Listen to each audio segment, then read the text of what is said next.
if you're a collector, the one thing you do like to have is good boxes, which is totally understandable because you want to show these things off. You want to say to people, look at my collection, look at the cool things I've got. Electro-Plankton, really nice and shiny. Defender 2000, signed by Jeff Minter, they look lovely. Problem is though, what happens when you've got boxes that are maybe not quite as nice as these ones, but look more like these ones? Now, a lot of people would say, well, I don't really want those in my collection because they look pretty awful. And to be honest, I can fully see why. You know, this one here, I guess has been crushed or something. Who knows what's happened to it. This one, I mean, it's even worse. It's got, you know, loose bits. All the stuff is just falling out. The cartridge is just, you know, it's just horrible. The question is though, can you actually do anything with these to bring them back to, well, maybe not perfect, but certainly something that's more presentable? Let's find out. You're presented with something like this and you think it's just garbage. It's not very good at all. But actually, take a closer look. The instructions themselves are actually, okay, yeah, they're a little bit warped and creased, but actually that'll come back quite nicely. There's no marks on the manual, and the nice thing is, and this is what I really like about old games, someone's actually had enough love of this game to draw their own maps and leave them inside, which I think is fantastic. And I don't want to throw that away. No way. So that's pretty good. The inside of the box, actually, it's not that bad. Yes, it's been crushed a bit, but that's easy enough to fix. The cartridge, well, cartridge works. Little sticker on it. That says, by the way, because these are old VIC-20 games, if you want to load the game, it doesn't actually automatically start. You have to put the cartridge in the VIC-20 and type SOS 32592, and that starts the game. But that works, so that's good, and it's in pretty good condition. But then the elephant in the room, I suppose, is this box. Yeah, okay, it's ripped, it's been pulled apart, and it's got a few marks on it. But actually, it's not as bad as it looks. Yes, it's got the rips in there, but I think you can do something with this, and you can bring this back quite easily. I think there's only 3 things we really need to rescue these boxes. One of them is a clothes iron. Yeah, clothes iron, because you can actually use that just to flatten down the boxes. As long as you're very careful, don't put steam on them, and be very gentle, I can flatten out most of those boxes and get rid of a lot of the creases. That's a good thing to do. Second thing I'm going to need is some of this. What is this, you ask? This is gum-backed tape.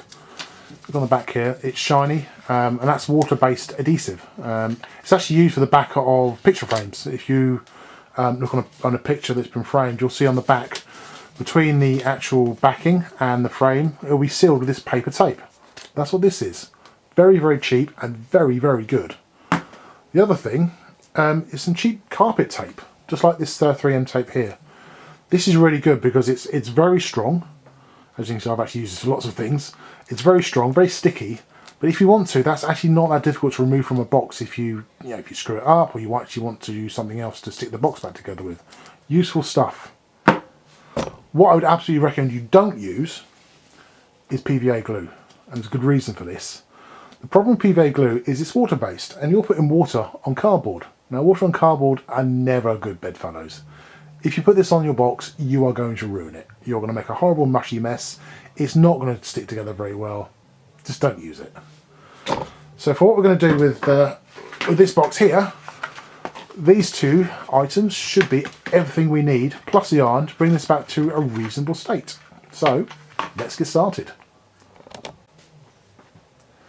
So with any box repair, you really got to look at what you're starting with to really decide what you actually need to do.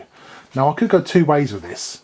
And because of where this rip is, potentially trying to repair this could be problematic because it's in a slightly awkward place. And to really get to inside that, I've got to get right inside the corner here. And it's going to be difficult to do. Now, I could, this is where the seam of the box is, I could actually lift that up, take this off completely, flatten this down, stick this all together, and then reattach this side of the box. And for that, I would have used the carpet tape. But I'm thinking, well, I don't really want to do that because it's actually stuck together on this side really, really well, and potentially I'm going to make this edge here worse. So what I'm going to attempt to do is, if I'm very careful, I can kind of show you. I will use the gummed tape to basically rejoin this, and you can see there, actually, if I just hold that, that's actually pretty good already. So some backing behind there, some of that tape, this will actually come together hopefully quite nicely. Before I do anything else though, what I need to do is iron this box. Try and get rid of as much of the damage and the warping as I possibly can. So that's the first thing I'm going to do. I'm going to run downstairs, do that now, bring it back, and we'll see how it looks. So, post ironing, here we go. Now you can see all of this stuff is now much flatter. A lot of the ripples are going out of the manual. It's not going to be perfect, but it's better than what it was.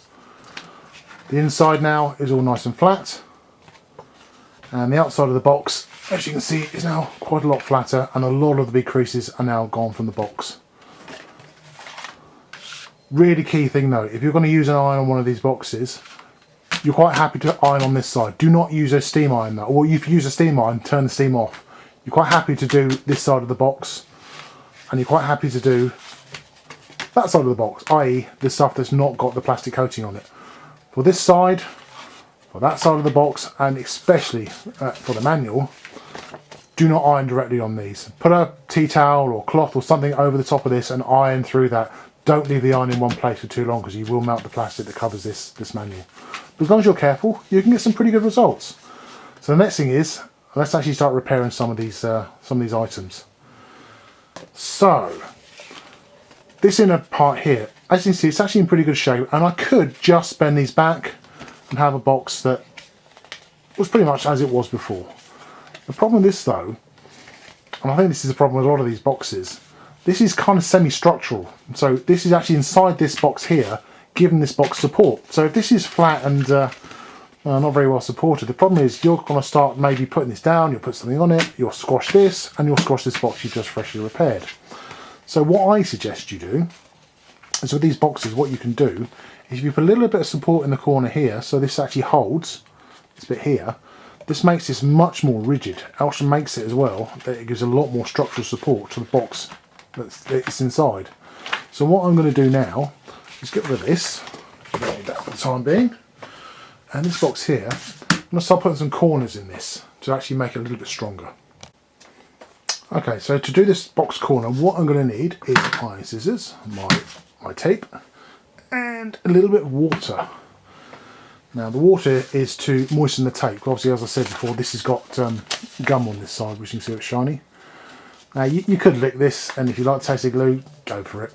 But if you're doing a lot of this, trust me, you really don't be licking this any more than you have to. So using water, it's actually slightly better as well, because you can make it slightly wetter, and you've got a little bit more time to kind of use it before it actually starts to stick. And this stuff actually does stick really quickly. It's surprising how quickly this actually does go off. So the best thing to do is make sure you've got all the bits you need, and you cut and shaped all the pieces before you start sticking stuff together. So for this, what I'm going to do is I want to just do this corner here. So I'll roughly measure this and just make a very quick mark so I know where to cut. I'm going to make it slightly smaller because I don't want it to stick out, so I'll say to do it there. And if I take this piece of tape, just try and make it as straight as I possibly can. Which no, it's not going to be that straight, but there we go. Right, so there's my piece of tape, blocking the camera. Very amateurish of me. Get that out of the way, move the scissors out of the way. So, this piece of tape here is going to go on here and on here. So what I'm going to do before I stick this in is I'm actually going to create a fold in this, which will become the corner.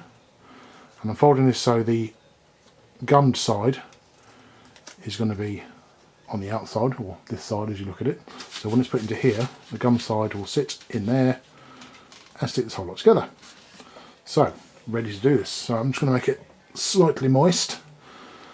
Insert your own joke here. And straight away that's gone quite sticky. And I'm going to line this edge up on this side. It's easier said than done, especially when I'm doing it on camera. To that on there. And just hold. This will take a few minutes to go off, but when it does, hopefully there should be a nice strong joint. So I'm just going to hold this for now and come back when it's stuck. A few minutes work later and we have something that looks like this. So all I've done is a little bit of the gum tape in each corner of the box, Now that is much more sturdy. I don't want to put too much weight on it because it's still a little bit wet, but now it's not going to collapse if there's any weight put onto it. And if I put the cartridge actually inside this box by pushing these flaps down, that should fit in there, hopefully, quite nicely. A little bit tight, but that's good because I don't want it to fall out. I'm actually putting a little bit of pressure on this, and there we go. That fits in there quite nicely, and it's held perfectly. So that, I think, is done. So now we move on to the main box, which is going to be interesting, but hopefully fixable. So this is the main box. As you can see, it's been ironed, as we saw, and actually, as I said, it's in pretty good shape, but there's a couple of things I need to do before I even start to stick this back together. So if you look on the bottom here, these tabs, which normally will go here and hold this, the top of the box in, they actually do have very small rips in them. Now if I leave those, what's going to happen, at some point they are going to get ripped off. So what I'm going to do is use the lovely tape again, because it's very useful stuff, and try and fix those to give a little bit more support, and also just make it a lot stronger. So if I do open the top of the box, because let's face it, that is the bit you're going to open, I want it to be secure. So I'm going to do exactly the same thing as I did for the corners, just cut a little bit of this this tape off, try and get roughly the right amount. And if I put that on here, you can see roughly what I'm going to do. So I'm going to put that on there, glue that down, and what that's going to do is hold this tab in place and hopefully stop the rip getting any bigger, and also give it a lot of more strength. If I want to do open the lid, it won't come off in my hands. So I've just wet my finger with some water just off camera. Just give this a very quick wipe. And stick that on there, just like that. Use the tape just to roll this down. And there we go. Give that a few seconds to dry, and let me quickly do the other one as well. Same again, just cut a piece off here. I'm just doing this off camera because it's easier. Same as before, this one is going to go on here. Just on there, trying to avoid the fold on the corner of the box. Again, wet my finger off camera. Stick that on there. And there we go. So I'll let that dry a second. I'll just roll this down. Good little tip actually, if you use this roll, or actually even better use this one because this won't get wet, just roll down on the repair you just made, just to give it a little bit of extra pressure to make sure that it's fully stuck down. But this one I've just done over here, now I can see that is now much better. It's not going to rip off. And okay, yes, you can still see there's a little bit of rip there, but that's much better than what it was before. So I'm just going to go around the rest of the box and make sure there's nothing else I need to do, which actually looking at this, I don't think there is. So the next question is, how do we fix this so it all comes together quite nicely? Let me have a think about that and we'll come back to it. Okay, so I've had to think about how to do this, and there's two ways I could do it. I could take a piece of this tape, and I could do exactly the same as what I've done with the other box, and actually create a little piece to hold in here, try and hold this together, and it's going to be a bit of a nightmare because I'm going to need about 3 pairs of hands. But what I can do, because I can actually keep this nice and flat, if I put a piece of the tape behind here, making sure I'm very careful to line this up, if I stick it to this piece first, and then fold the box over, making sure I get it all lined up, what I can then do is hold down this one piece here. That should then hold the whole of that joint together until it's nice and dry, and that should be super strong and fully stuck. So let's give it a go. So the first thing I need to do is make sure I've got some water on here. This is going to be slightly difficult, but it should be okay. And if I put that underneath there, I've only wet one small piece of this, and I'll just hold that down and just let that dry. What I can do is, now that's stuck a little bit more, I'll just make sure that is nicely stuck. The other reason for doing this way as well, because the tear is right in the corner of this box. If you look on the corner here, I don't know if you can see that, that's where it's started to tear away, and then obviously on this piece here is the rest of that corner. If I were to do it the other way, well, I could end up having this so the tear is actually visible. Hopefully this way I can slot this all together, and in theory I shouldn't see as much of the tear as I did before. So that is nicely stuck on there. So what I'm going to do, as you can see, is I'm just going to fold that over there, get it all in place. There's a little bit extra there, but I can cut it off as and when I'm done. So what I'll do now is quickly wet the rest of this. There we go. Now if I fold that over and then just put some pressure on that, use my tape roll just to hold that in place. Hopefully, if I've lined it up properly, which I think I have, that should stick, and thankfully it hasn't stuck to the rest of the box as well. So already you can see that's actually stuck, but I'm just going to hold it for a few more seconds just to make sure it's got a really good bond, and then I can bend the box back into shape. Do the same for this piece, and we should be in a position to actually maybe put this back together again. As you can see, the box is way more rigid than it was before. It's relatively flat. But now that bit is repaired, and this piece is repaired, and this piece has been nice and flattened. The only thing left to do is put it all back together and see what it actually looks like. So there we have it, all back together. It's not perfect, but to be honest, it was infinitely better than it was before. At least now I can put that on a shelf. It's going to look okay. It's not going to fool anyone, let's be honest. And certainly if you tried to sell that, it would be pretty obvious it's been repaired. But it can now do the job it was actually designed to do. It protects the game, it protects the manual, and it looks, yeah, that's going to look pretty cool on the shelf. Anyway, hope this was useful. Please like and subscribe, and see you for another video soon.